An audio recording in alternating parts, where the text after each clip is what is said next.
Welcome back to Killer Fun, where we explore the intersection of crime and entertainment every other week. I'm Christy. And I'm Jackie. And today we are talking The Afterparty, Season 1, Episode 1 of the Apple TV Plus series. And this episode is called Anik, the name of a character. Man, an arrogant pop star shows up at his 15-year high school reunion to show off and ends up offed. That's great. He is. He's there to show off. Uh-huh. Xavier is there to be, look how famous and cute. Yeah. And I'm showing up in a helicopter. Oh, and I'm trying to keep it low key. Please. Oh, whatever. It's not about me, he says as he gets out of his helicopter on the football field. Uh-huh. And then he hosts the massive after party. Yes. At his amazing house. Can we just say, wow. We'll get there. Pretty cool. Yeah. Yes, is beautiful. This cast is just a delightful cast of ton of wonderful comedic actors. It's huge ensemble cast, but I think done pretty well. Tiffany Haddish is Detective Danner, and she looks and sounds familiar because she has 84 credits in less than 20 years on IMDb. Because she's been everywhere. She's busy, and she looks and sounds familiar because she's had film roles like Keanu, which is this Key and Peele silly fun thing. Lots of voiceover roles and cartoons in both television and films. She was Queen Whatever I Want to Be in the Lego Movie 2. Oh, yeah. My family's big fans of Lego movies, so that's where she sounds really familiar to me. And then, lots of television roles, including this one, of course. Sam Richardson is Anik, another really busy actor. Recently, he's been in another Apple TV Plus original, Ted Lasso. He's Edwin. I love him. He's so good. He is really good. And I probably recognize him most from a minor role in The Office. Oh, I didn't think about that. Yeah, I probably, because I haven't watched it like you have. Late in the series. And when it was on Netflix, I watched The Office all every the time. Day. Almost every daily you did. Yeah. Yes. I would watch it, or I'd have it on in the background, or I would take a nap to it because the theme music was really loud. And so if I wanted to take a 22-minute nap, when the next one came on with the loud, it would wake me up. I've so done that. Done that. It is. It's a great. Yes. To Golden Girls, NCIS also. Yeah, call me old. Come at me. I love them. And then Friends. Yeah. Oh yeah. Friends. And it's worth noticing that he's in Hocus Pocus 2. Oh, fun. Yes. Which is just came out. Yeah. Yes. Big deals right now. Yeah. So Ike Barinholtz is Brett. Oh my gosh, I loved him as Morgan in the Mindy Project. Oh, I haven't seen that. I thought the Mindy Project was delightful. Oh yeah? Yes. Okay, is it just me though? He reminds me of Mark Wahlberg. Oh yeah, he's like poor man's Mark Wahlberg. Yeah. Well, okay, so because Matt Damon, and then there's the actor who was in Breaking Bad, and they called him Meth Damon. And I just think that's so sad, but I can't. Todd. But that actor, he's so good. Oh, he is good. And I love it. But it's true, they look so alike. He was in season of Fargo. Oh, yes. Yeah. But this guy is the same thing with Mark Wahlberg. Yes. Right? Yes. Yeah. Yeah. Mm-hmm. I'm glad their less attractive younger brothers could also have an acting career. I mean, not that they're not attractive. They are attractive, but I mean, we just love Mark. Yeah. So, Marky Mark. If you're a Parks and Recs fan, you recognize Ben Schwartz, who plays Jasper. Ileana Wexler is Chelsea, and of course, she's one of the stars of Broad City. And then Dave Franco, the little brother to, you guessed it, James Franco, is Xavier. And he sounded familiar to me because he played Lloyd in Lego Ninjago movie. Oh, he did? Uh-huh. Oh, I which didn't my know kids that. were super into Ninjago when that when that came out. They loved Ninjago. Us too. Yeah, and it's fine, it's funny, and I still call him Loloid. Do you remember that joke from the movie where his dad they did a whole like Star Wars ripoff? So funny. And his dad called him Lloyd instead of Lloyd. It was really funny. It was fantastic. Yeah. Yeah, no, I like him. He's his whole like if Bieber kept going down a certain path, right? Like his whole thing is just really funny. Yeah. Yeah. Exactly. Mm-hmm. He's a whole boy band all in himself too. Let's recap. Okay. So we see Xavier fall to his death from his cliffside mansion. The pop star is handsome, rich, famous, and everyone at the after party of this high school reunion has motive to push this whiny jerk off his balcony. Detective Danner arrives on the scene with something to prove other than just who the murderer is, and therefore has to solve the crime before a quote-unquote ringer detective arrives from Los Angeles the next morning. We see some flashbacks in various styles depending on who's telling the story. In this episode, we see Indigo's memories, her black and white and very art house. Film noir. And Anik's are a rom-com.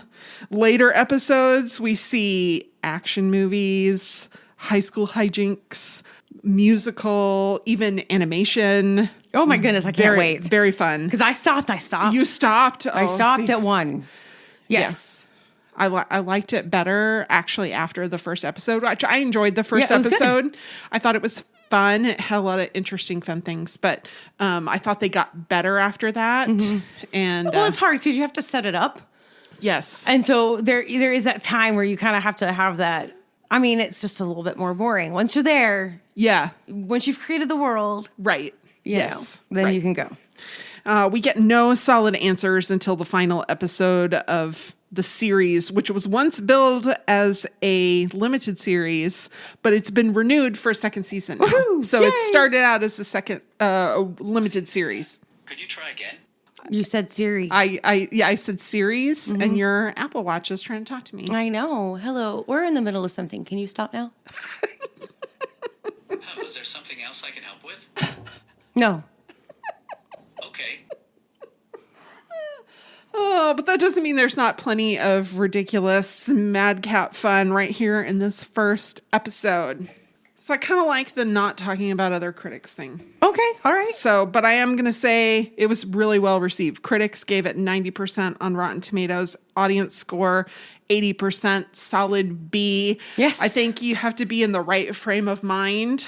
I would agree with that. Yeah. I would agree with that. You have to be like willing to get into this ridiculous sort of lighthearted fun about a murder. Yeah, you really kind of do. It's very, it's not Monty Python, but it's like a modern version of kind of a Monty Python. I could see this almost as a skit-based thing. Right. And so you have to be kind of in the right frame of mind for the jokes because some of them stretch a little bit. Well, some of them stretch a little bit, but when you keep going on, they'll call back to jokes from the first episode. Exactly. And it makes them so I had watched through the whole thing. And of course, when I watch the first episode of anything for this show, I watch it in a certain way where I'm making notes and it takes me a long time. And I sometimes find that I just enjoy it more when I rewatch it to just like have it playing while I'm making my notes to record.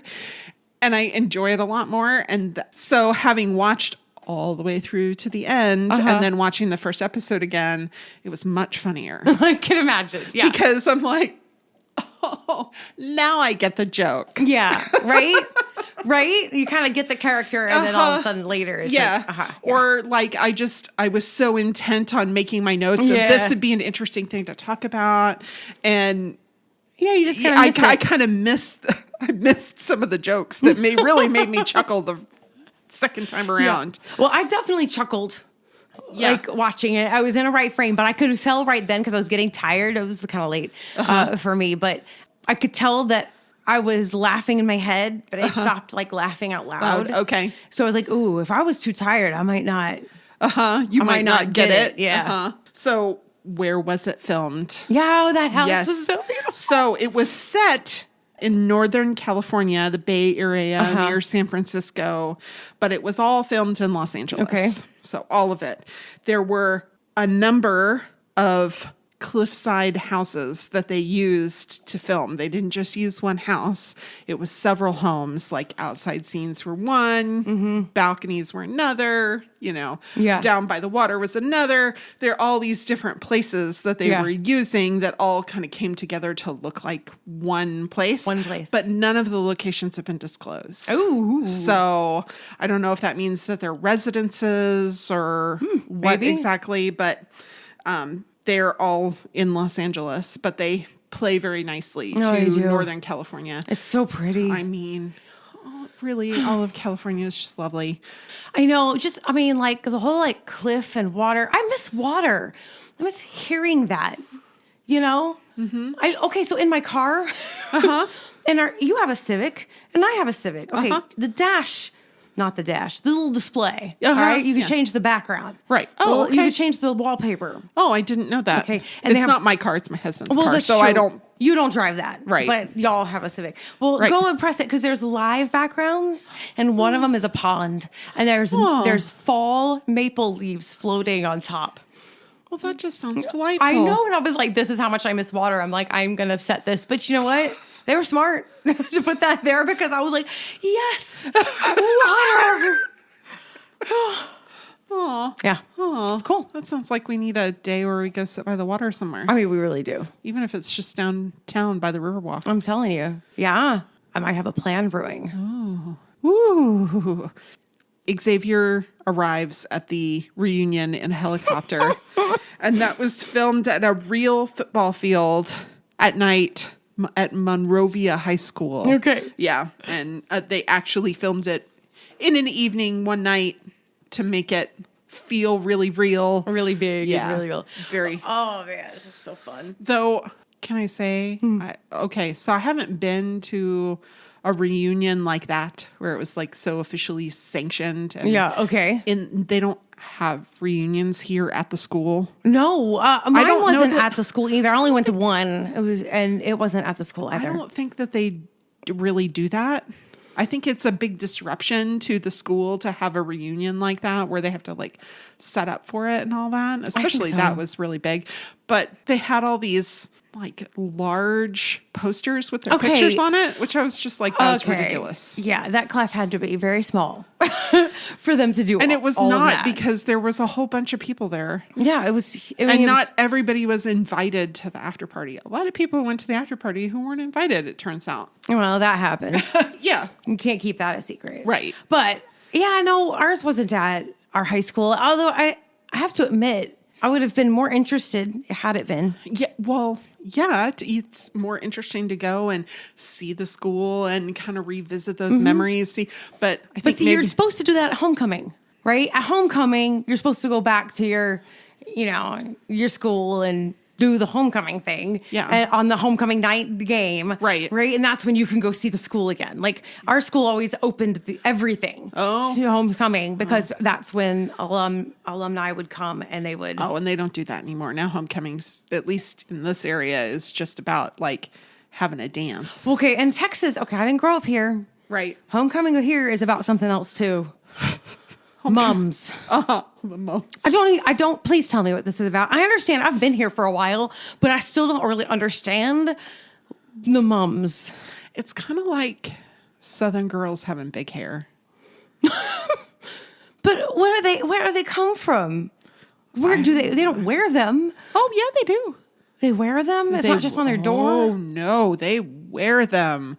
They wear them to school. The bigger, the better. Who makes them? There's people who will make them out of their house, but a lot of moms make them. But is it supposed to come from the mom? Okay, so it used to be when I was in high school.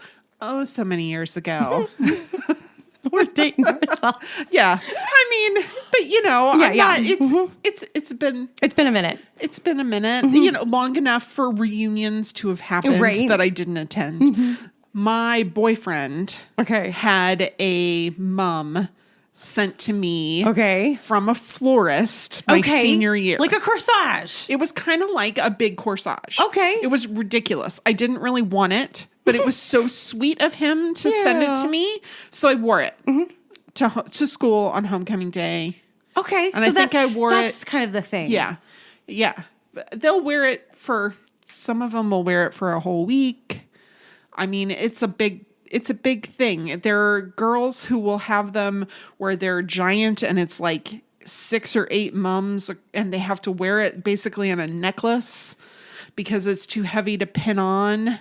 Oh, they should make one and that wear it like a backpack, like angel wing costume. Oh, there you go. And do like a whole oh, geez. Angel wing. They're already mums. really disruptive because they're noisy because they have bells on them for one thing. Oh, I did not know they had bells. They have little the cowbell kind of bells. Those kind of shape are really popular here. Yeah, of course. And they'll also have little plastic accoutrement. I don't know, like footballs and cheerleader megaphones. And if you're interested in something, like if you're a theater kid, you might have the masks, the theater masks. A little plastic thing that's on it. Yeah. It's just ridiculous. I'm just, It's interesting. Yeah. My son only had one his senior year because his best friend made him one. Okay. She was like, you have to have a mum for your senior year. And he was like, this is dumb. But it was sweet of her to make it for him. Yes, it is. Yeah. Okay. And I didn't have one till my senior year and only because my boyfriend sent it to me and I felt bad not wearing it. But I literally had to pin it to my bra strap. Oh, because it was so heavy? Yes. I mean, I would have, if I hadn't pinned it to my bra strap through my shirt, you would have fully seen the ladies. Shirt down. Yeah. Yeah, that's hysterical. Yeah. Wow. Okay. Yeah. Now I understand the mum thing a little bit better. Yeah. It's fun. It's tradition. It's just a fun thing. Yes. It's just a fun thing. And it's an optional participation. Yeah. So it's fine. Yeah. Good. All right. On that note, we're going to take a quick break. We'll be right back with Is It True? Psychology Break and Real Life after this. So here's how it works. Christy wrecks her search history. Hey, an essay. We promise it's nothing more nefarious than a podcast. To find out what's true, some of the psychological motivations behind the characters' actions, and real-life applications that relate to our topic. I have no idea what Christy decided to look up. Could be the same thing that captured my curiosity or something I never thought of. Real life. Is Xavier based on a real celebrity? I mean, I feel like he's a conglomerate of many. Yes. Okay. Woohoo! That's it. He's not based on a particular celebrity. It's all the tropes. The tropes, yeah. Yes. It's not any particular one. Is the show in any way based on a true story? I'm gonna say no. No, not at all. Okay. Not at all. Though the creator, director, and co-writer Chris Miller said he was really inspired by shows like Murder, She Wrote and the work of Agatha Christie. Okay. All with this kind of comedic side to it, which Murder, She Wrote, of course, it took itself very seriously, but watching it, it's pretty funny. It's hilarious. And this little tiny town is the most murder-filled place ever. I know, it's a very, very violent place. For a quaint little town. It's very, very, and it was originally imagined as a film.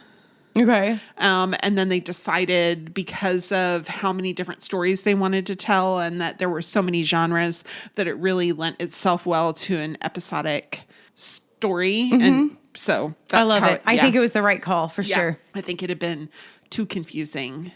You know how you watch those movies sometimes where they have, I'm thinking of Knives Out, which I found a little confusing. A lot of people loved it, and I did. I loved it, actually. Yeah. And I was like, Yeah. I thought it was a little Too much. And it like too many different storylines all converging. I wanted it to simplify just a little. A lot of people found it funny. I didn't find it funny. Oh, I found it hilarious. Yeah, I laughed really hard. But I was thinking more of like the Adam Sandler and Jennifer Aniston kind of thing. It was the same sort of, an ensemble cast, a whodunit within a group. Right. Okay. And whenever you do that, you do have to kind of narrow it down to where the characters have to be the characters all in the same perspective. Right. You wouldn't be able to break out and have these different kind of perspectives. And so, I like the fact that they did this in episodes. Yes. So Xavier's dad is not poor. Eugene Xavier Duckworth I owns a coffee franchise situation, which I think must be like Starbucks. Yeah. And it's called Gene's Beans. There is no Gene's Beans franchise. It'd be a good name. It would be, but there is a Mr. Gene's Beans in Fairhope, Alabama. We are an old school ice cream and coffee shop serving smiles and Fairhope floats since 1993. Woohoo! All right. So I was like, oh, that's cute. That is super cute. Yeah. I hope they got an uptick in listeners. right? Hopefully. So there are two Jennifers. Both of them are pregnant. One has a husband promoting NBA grade dog shoes. And that's why he's not at the reunion. Poochkicks.net. Don't plan on a baller dog. No. There's no such thing as an NBA grade dog shoe. Though Supreme Dog Garage does have human grade quality shoes for dogs. Oh, good. Okay. Yeah. They're on sale right now. They only have a one set, like not a set, one option right now. Oh, they don't okay. have a bunch of styles. They have one style right now, but it's ridiculous. It's called the Classy Hype dog shoes. It was originally $80. It's marked down to $60, but it's like a real shoe for dogs. That's so cute. It is. It's cute. I mean, all right. So this would be okay for dogs that were like maybe like snow dogs that are actually walking in snow a lot. Maybe we'll talk about reasons why dogs might. We had a husky, and she had shoes. Yeah, okay. But she also really didn't like hot pavement. So she also has some shoes for that. Yeah, which totally makes sense. Totally makes sense. We'll talk about that in a little bit. Oh yeah. See, onto something. There we go. So the ringer from Los Angeles, Detective Germain, caught the tar pit strangler. Has there been a serial killer related to the La Brea tar pits? Shockingly, no. Oh, there has not. I would have guessed yes. I'd have guessed yes as well, but evidently it's not really a thing that's happened. Though in 2013, there was a detective, Sergeant David Mascarenas, who's earned the nickname La Brea Dave, who spent an hour in the hydrogen methane sulfate water of the La Brea tar pits looking for evidence. Oh. Yeah. Oh. Yeah. So it was for a 2011 case. And when they first reported the story, they didn't share what the evidence was or what case it was related to, other than it was related to a case that happened in 2011. And he had to wear this whole hazmat suit. I mean, I read this whole article about it. It was super interesting. He's down there and you can't see but a foot in front of your face. Ugh. And he had to duct tape his suit all shut. And it was wild. As of March 2020, when he did this other interview that I read that I'll post online, that there was still at least one suspect outstanding in that case. And finally, they were able to share that he was a 67-year-old nightclub owner and real estate developer who was shot in Los Angeles in May of 2011. And Dennis Brown pled guilty to his murder and attempted robbery, but there's still stuff the police can't and won't talk about in that case. Wow. But there has never been a serial killer related to the La Brea Tar Pits, which kind of seems like a missed opportunity for a serial killer. I mean, I hate to be like... Yeah, right? Like, but it would have had to happen a long time ago because I'm sure security, it's not a good dumping ground. There's too much security, right? I would assume. I don't even think there's all that much security. Really? It's kind of dangerous. And I mean, I don't right. know. Or But that they know of. Either there's never been. Or they haven't found the evidence because hello, tar pits. I mean, thank you. I Yeah. mean, hello. We learned this from Breaking Bad. Right. Exactly.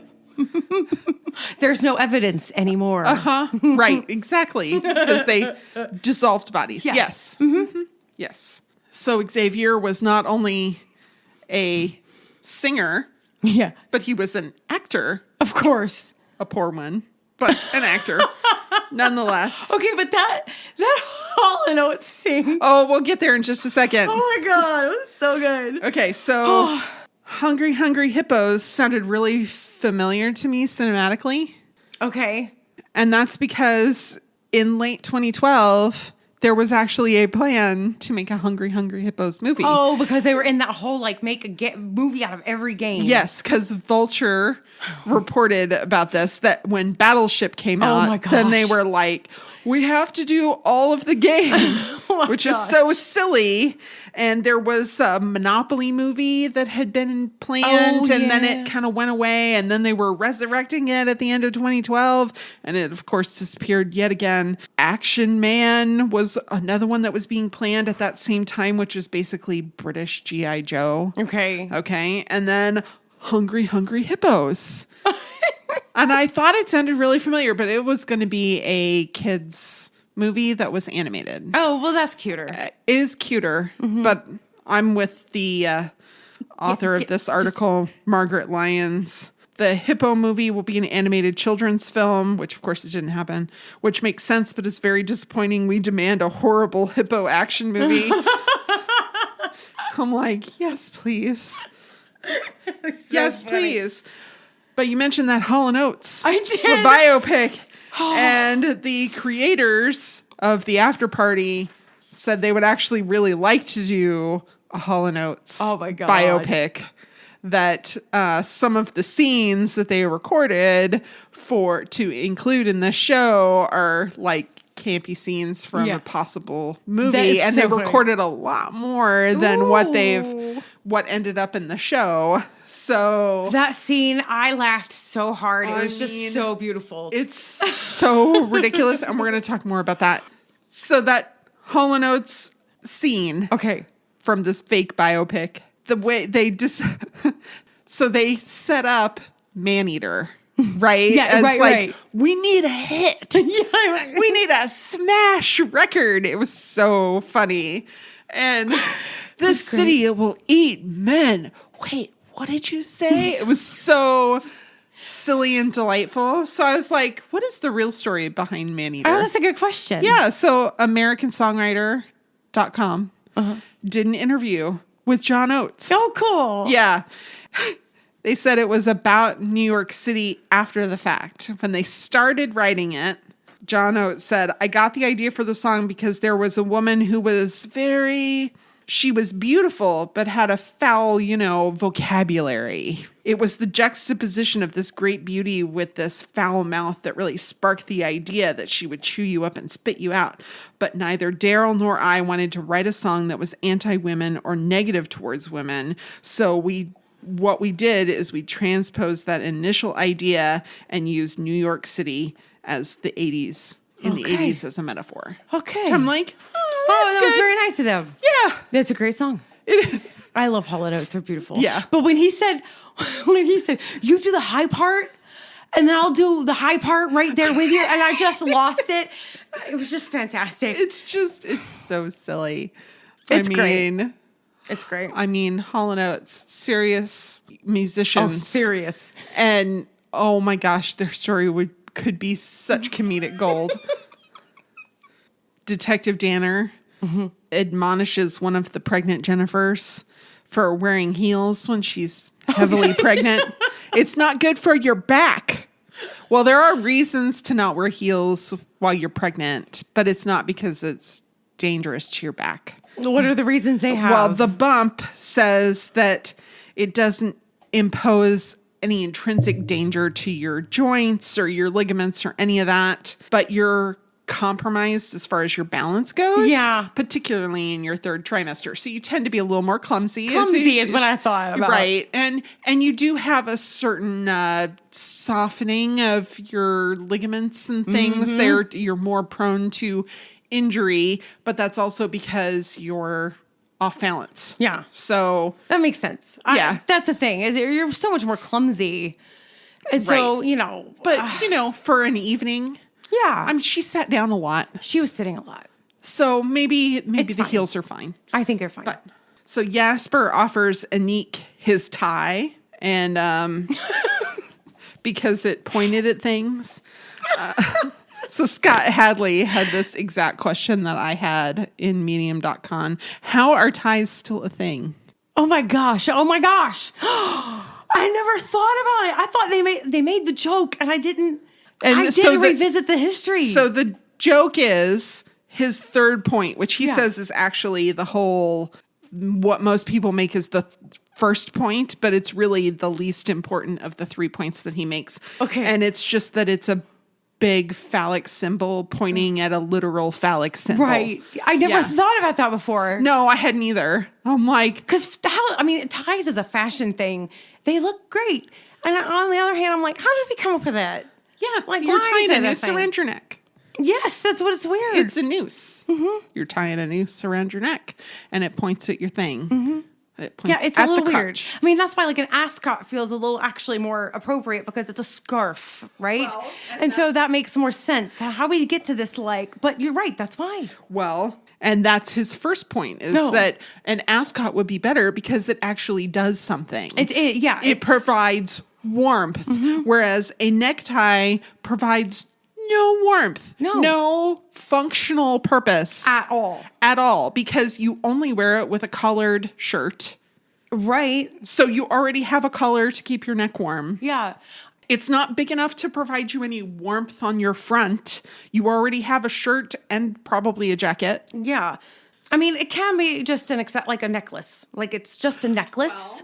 It's an accessory. Yes. And that's his other point is that it's entirely decorative, yet they are treated like they are an essential part of formal wear. Isn't that interesting? Because it could be like a necklace, but it's treated as so essential when it really doesn't do anything. Because if you're a woman or not wearing a suit, you don't have to wear a necklace. No, you don't have to. You don't have to wear neckwear. You don't have to wear a scarf. Yeah. All of the other stuff is optional. Yeah. Now, I guess a black tie would be a black bow tie. Typically, you would go with the bow tie, which is also kind of in the same genre of accessory and just kind of it's a bow. Right. You have to have something around your neck, whereas that's not a requirement for people not wearing suits. Isn't that interesting? Yeah. So I thought that was interesting. I'm going to laugh about that every time I see a tie now. I know. Oh, want us to look at your thing, do you? Yeah. How about that? Well, if you're at all interested in listening to Xavier's music. Oh, no, really? There are 4 full songs on Spotify. You are not kidding me? I am not kidding you right now. Look, I listen to you all can't of them. see me doing this, but I am opening up Spotify at this moment. Xavier? Yep. He has 4 songs. I'ma Live Forever, X Marks the G-Spot, Just Like You, and Duet. They're terrible. Okay, wait. But Xavier, glorious. what's the last name again? Just Xavier. Oh, okay. It's just Xavier. The single, There's a few. that's singles, gotta be him. That's and it. the Oh my EP God, I is found it. R.I.P. Xavier. Okay, so we hear I'ma Live Forever. I know. It's ridiculous. The photo is hilarious. Oh my God, I love this guy. So this is so funny. It's so funny, but I have to read you a little bit of the lyrics because it made me laugh really hard because I sure did listen to these bad songs, but they're bad in such a delightful way. I'm gonna, yes. So some lyrics from I'ma Live Forever. I'ma live forever. I ain't never gonna die. I be like, got some enemies. I bet you want to push me off a balcony. I'm like, oh, they so went there. I love this so much. I can't even right now. It's just great. So you can annoy your family with these songs, like they annoy you with that song. I can't even remember how it goes. But there's a song. Yeah, there's a song that's terrible that Jackie's family just loves. Yes, and they torture her with it. I don't get it. Yeah, but they're gonna love this. Are they? You know, my husband watched this with me, and he kind of said, kind of feels a little like Tropic Thunder. Oh. And I thought it really does have that feel. Okay. It does. Okay. You know, and Tropic Thunder is similar to Monty Python in that you still have to be in the right mood. Right. Right. They're different kind of comedies, right? But very Tropic Thunder-ish. But this push, yes, this is amazing. They only played clips in the show. They only played clips. And the whole song, listening to the whole song, I mean, I literally laughed out loud. I cannot wait. They're going to love this. Oh, you know, I'm going to show this to them and they're not going to ever stop listening to it. But these photos, oh my God, this actor is cracking me up right now. I mean, he's so freaking funny. I'm here for Dave Franco. I mean, being douchily adorable. That's great. Okay. Wow, I'm so happy. I did not expect you to be happy about the bad music. I'm so glad. It's so funny. Because they went all out. Yeah. They just did it. Yeah. It's very funny. Yeah. All of the sources that we use to inform our discussion here on Killer Fun Podcast can be found on our social media. Join us on Facebook at Killer Fun Podcast, exploring the intersection of crime and entertainment.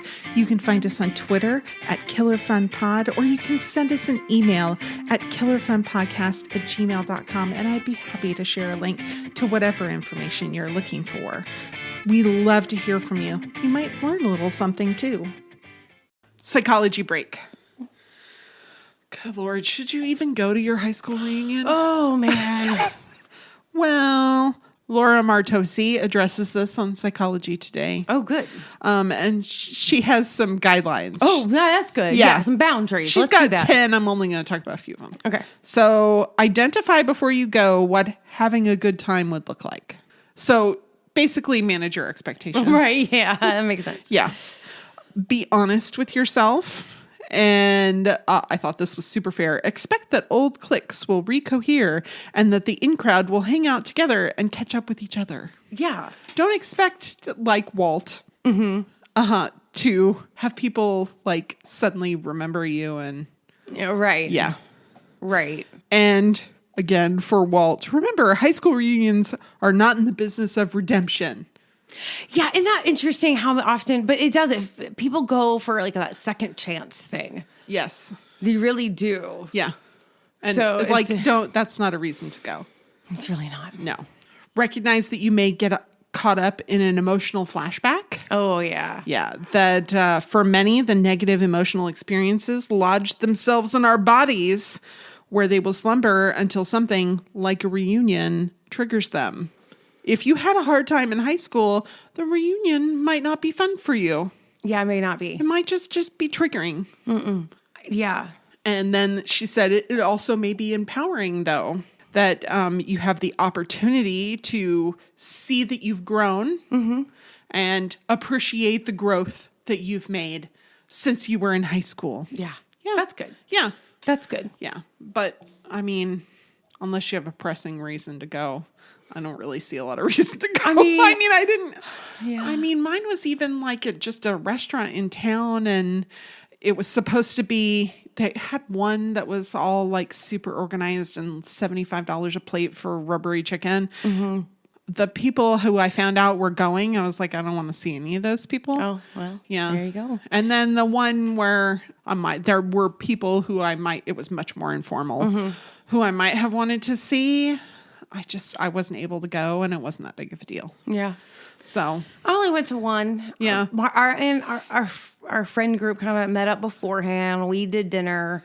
Right. You know, we did, our fun things. We kind of made it an event for that. But it was downtown at a hotel and fancy hotel. And It's interesting because I didn't think about the fact that, it probably is a big disruption at a school to hold a reunion, but also maybe that helps manage it to not be there so that you can come and you're really just focused on celebrating the people, their growth and what they've done and kind of going down memory lane, but in an environment that's neutral. Right. Rather than. So you're not in the place where you got stuffed into a locker. Right. Or got teased or whatever. It kind of allows people to just be who they are now. Right. Rather than. So that's interesting, but it was a fun time. I definitely didn't go with the whole second chance. I definitely went with I want to see what other people are up to. And, I felt like we all went with a can't wait to celebrate others. Right. Attitude. Right. Seeing none of my best girls from high school were going to be there. Mm-hmm. So I was like, why am I going to go? We had my family always makes fun of me because my high school is a little bit different. My high school class, yes. My class had just a different experience than many others. It was just, I don't know. You've told me about it before. Like a little bit like I a think sitcom. It's different. Yes. It was a little nicer. I mean, there was people who had bad experiences. There were definitely things, but overall, right. I think what's interesting is that a majority of the class probably felt decent about their high school experience, which I don't think that's true for most classes. That's unusual, I think. Yeah. Danner, the detective, says we're all stars in our own movie. Jeff DeGraff, also on Psychology Today, agrees. Yay. Yeah. We make sense of our world through a fluid narrative, and our personal script moves the action around our hero, our main character, which is ourself. Mm-hmm. Yes, this is very much a thing that we do when we have choices to make as to how empathetic we are to our quote unquote side characters, the massive throng of extras, as he puts it. And sometimes they seem to go off script because, they're stars in their own movie. Yeah. So that can be frustrating sometimes. Yeah, that's true. But we got to understand that we're a bit part in somebody else's movie and try and be someone memorable, but not damaging. Yeah. So Xavier takes Anik's love interest, Zoe, to the after party in his helicopter. Yeah. And he tells Anik that he can't ride with them because he gives off anxious energy. Bustle says, yes, you might be giving off nervous energy and not realize it. Now, he was legitimately nervous. Right. He was. And maybe just the tiniest bit high.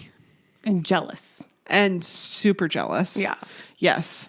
But you might not realize you're doing it. So they have 7 signs that you might be giving off nervous energy. Ooh, this is interesting. Maybe you crack your knuckles. No, yeah. It's me all the time. I'm always doing that. And it can be a sign of nervous energy. A lot of deep breaths. The thing that you think is calming yourself can also sometimes be a signal that you're anxious. Yeah. Yeah. You pick your skin or bite your nails. No, it's like cracking your knuckles. Yep. Like I'm doing right now. Like I pick my nails. Because I play piano and so I need them all short. So that's the habit I've kind of formed is to keep them lower. And so when I sit and talk and have conversations, now that's my nervous energy as I pick at my nails. I don't pick them to like destruction. No. Or anything, but I'm always hands are well oh, kept. I can feel that one. Yeah. I'll pick at that one, you know? Okay. Yep. It's me. If you interrupt people, that can, or that you're extra chatty. You rock in your chair. Yeah. Yeah. Or you multitask while you're talking to somebody. This is me. Yeah. Yes. But somehow you don't give off a nervous energy. Like, that's good to know. I would say all of these things maybe describe you, and I can read that. I can read this Totally. list and see how, yes, that is reflected in you, but you have a confidence that makes that's just. good. Do you not feel confident? Oh, well, sometimes I guess, but yeah, I don't know. I would say I don't have my relationship with confidence is complicated because confidence just feels like a show. Oh, okay. But I'm a good performer, so Okay. I don't know if I really know what confidence actually feels like, or if I just know how to act it. Well, you do an excellent job acting. Yeah, no, I do all of these things, but it's again one of those things. Correlation is not causation, right? Right. But also, just because you do this doesn't mean you Are anxious or So like you might, because like I wiggle a lot because I have a bad back, right? So, but a lot of these apply to me. Right. But they're all for reasons that may not mean that I'm nervous in the situation. In fact, it may be the opposite. It may be that I'm more relaxed. Because if I was really in a situation where I felt like I had to be, confident, I wouldn't do any of this. And so it's true, but I put it on. That's probably where I'm probably more nervous in the situation where I put in the confidence, because I'll stand up straight and it'll be, super clean. Right. Right. Super posh. See, and I don't do a lot of these things, but I am sort of an anxious person. I have a lot of internal anxiety. Okay. Oh, I'm glad that seems to come as a surprise to you. I don't think that you have for a while. Yeah. I mean, I know you've had anxious or like anxiety producing situations. Well, that's fair. That's fair. So fair. But I know that you're a thinker. Like you're a planner, an organizer, a thinker ahead, like that all comes from anxiety. Okay, yeah. All of it. Okay. Because I don't necessarily just equate those things immediately. Okay. I think people... Right. Some people are just built that way. They're just built that way. And some of us are made that way because of anxiety. Okay, there you go. There you go. Yeah. But I guess neither one of us exude an anxious energy. No, then. I don't think so. So that's good. That's good. Oh, poor Anique. Oh, I didn't think you looked that anxious. I thought Xavier was just a jerk? Mm-hmm. Yes. I thought Xavier knew exactly what he wanted, and Xavier wanted the girl instead. Fair. That's why they want to push him off the balcony. Every single one of them. Everybody wanted to push him off the balcony. Yep. Nobody wanted to go to jail for it. Definitely not. Right. Yeah. Real life. Okay. Some real people who may have been famous somewhere who fell to their deaths. Okay. I was interested in this. So Ranker, they have like 61 people on this list. All right. Most of them I have never heard of. So I picked a few that I thought were either related or interesting. Okay. The very first one on their list is a man named John Balance. Just the irony. He was an English musician and he fell from a 2-story balcony and died from his injuries in 2004. Oh, man. Yeah, it was sad and terrible, awful. I'm sad for him. It is ironic that his name is Balance. There was Johnny Lewis, who was an American actor who was in Sons of Anarchy. And he murdered his 81-year-old landlady and then either fell or jumped from the roof of the building, either as an accident or committed suicide after he murdered her. Wow. Yeah, that was wild. This one, I feel bad for finding it humorous, but it's a little bit humorous. So he wasn't really famous, but like his death kind of made him a little famous. Okay. July of 1993, Gary Hoy was a Canadian lawyer. Okay. And he was trying to prove that the glass in the Toronto Dominion Center was unbreakable. And so he threw himself at the glass, and the glass didn't break, but the frame broke around it. What? And he fell 24 stories to his death. Whoa. Wild, right?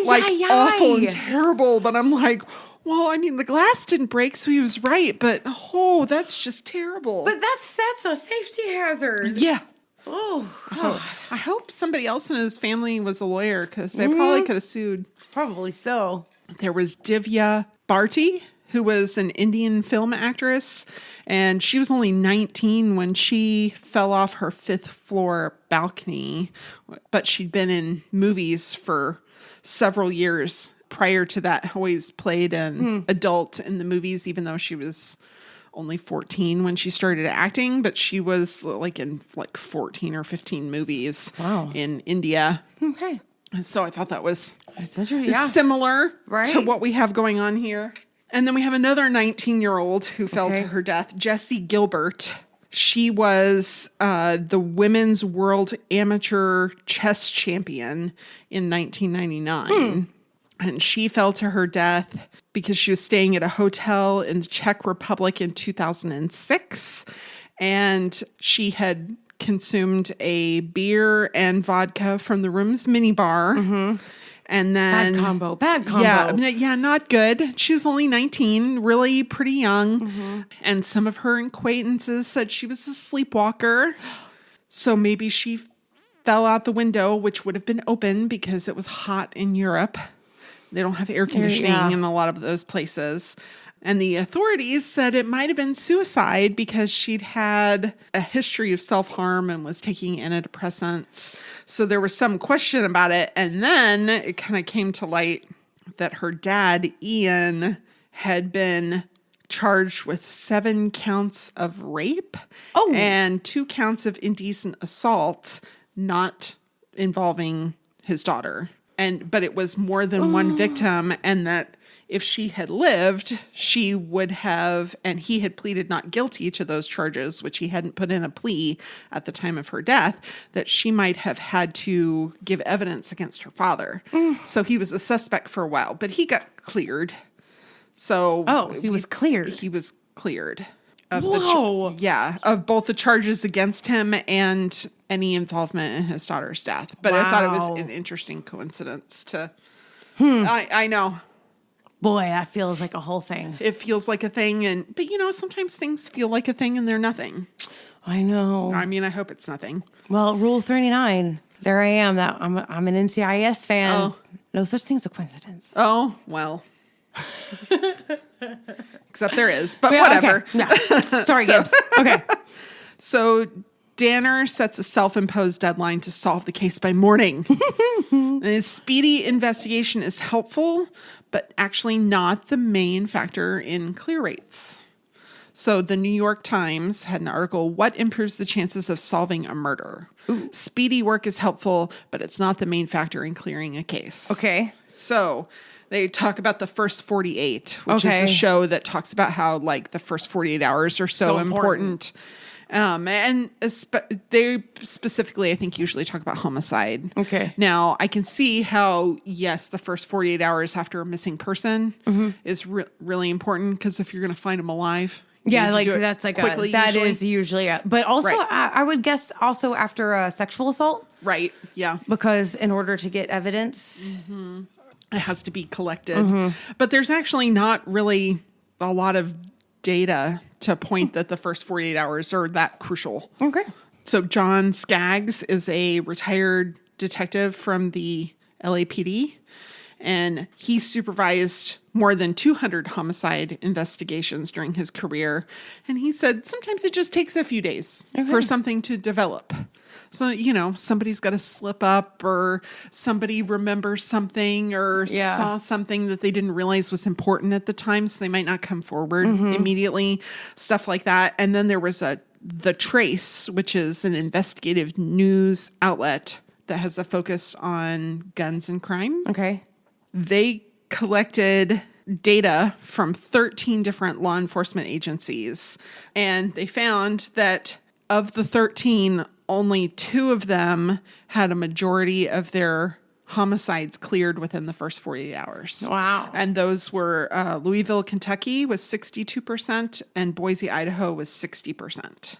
Now, Oakland and Stockton, California had high 30 percentages of cleared in the first 48 hours. So I only mention those because that's where this was supposed to be taking place. Yeah. Well, it matters. We found that out in Dexter, right? Right. Exactly. They had such a bad clear rate that he was like, this is the perfect place for me to live. That's right. So Mr. Skaggs said about 15 to 18% of murders are what they call self-solvers, where they literally have, they arrive on the scene and the murderer's still there. Yeah. They're still holding the gun or the knife or whatever. Okay.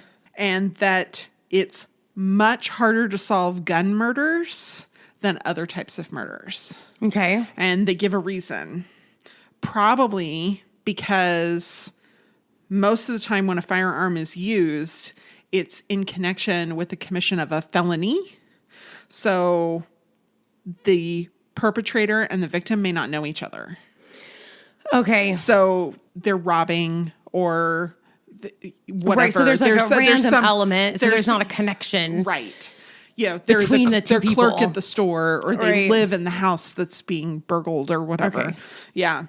And he said that murders without a firearm are a lot more likely to stem from an argument, and that tends to increase the amount of physical evidence Right. that you have at the scene. Okay, that makes sense. Yeah. I can follow that. Yeah. So New York City has a clearance rate in 2019 of 86% because only 54% of their murders involved a firearm. Oh, right. So it increased the chances of them being able to close the case. Right. So like in Dayton, Ohio, 94% of their murders were done with a firearm, but they only had a 21% clear rate. Interesting. I thought it was super fascinating. And basically, Mr. Skaggs says, the more people you put on the case, the more likely you are to solve it. Okay. So the more eyes you have looking at it, the more people who are going to make connections. I said we'd come back to dogs wearing shoes. Yeah.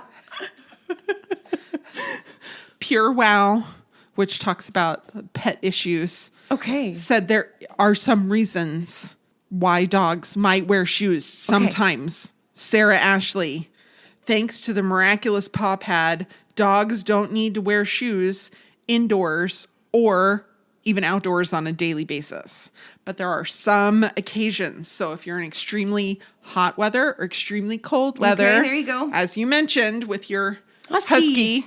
yep, or if you're going to be on rough terrain For a long time. For a long time. Yeah, like a It's hike and things like that. Right. So like a short hike, maybe not that big of a deal. Or like a well-worn path, maybe not a big deal. But if you're going on a long hike, on a remote path that might have a lot of pointy rocks and things, maybe your dog needs shoes. Or if they have an injury. For hot climates, they said if you couldn't put your foot comfortably on the sidewalk for 10 seconds, then your dog shouldn't be walking on it either. Yeah. Well, and I also, sometimes I go ahead and just check the blacktop. Yeah. Because sidewalks tend to be white concrete. Yes. Whereas the blacktop, way hotter. Yeah. And it doesn't have to be all that hot outside for the blacktop to Be get really hot. So if you end up walking on the blacktop, Yeah. So. But they did say that senior dogs who have arthritis might benefit from shoes to give them joint support. Oh. So maybe you need to order yourself your so. dog some human grade shoes if they're suffering because they're elderly. Well, I have one has a little arthritis You issue. do have one, but she hasn't worn shoes her whole life. That's another thing too, is you got to get them used to the like shoes. she's done it. But they're so funny when you put the shoes on them and they're not used to it. They do the funny things with their legs, and it's just adorable. So cute. All right. So, Hot Topic. Hot topic. Dahmer on Netflix next time. Until then, be safe, be kind, and wash your hands. Da, da, da, da.